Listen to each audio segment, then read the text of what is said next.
রাধে রাধে। আজকে আমি বানাবো সজনের ডাঁটার আলাদা রেসিপি। এগুলো বয়স যাদের দাঁত নেই তারাও খেতে পারবে, বাচ্চারাও খেতে পারবে, সবাই খেতে পারবে। সজনের ডাঁটাগুলো ধুয়ে রেখে দিয়েছি। এগুলো কেটে আধে আধে করে এগুলো চামচ চাই যেভাবে হোক ভিতরের অংশগুলো ছিলে নিতে হবে। এর জন্য আমি ছিলে রেখে দিয়েছি এগুলো। আর দুটো আলু কেটে ধুয়ে রেখেছি, এগুলো ভাজতে হবে। আর এর জন্য লাগবে আমাদের মশলা,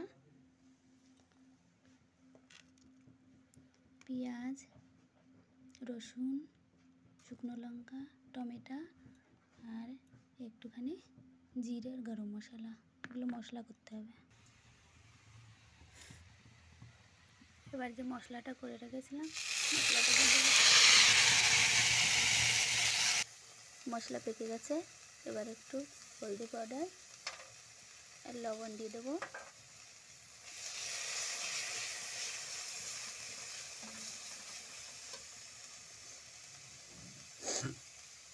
তারপরে সজনে ডাঁটাগুলো কাটা এড়ানো এগুলো দিয়ে দেবো। আলুটাও দিয়ে দেবো।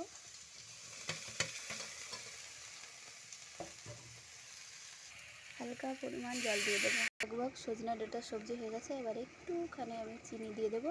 চিনি দিয়ে নামিয়ে নেব। এটি আমাদের সজনে ডাঁটার সবজি। যারা পেঁয়াজ রসুন খান না তারা একটু পোস্ত বেটে রান্না করবেন এটা।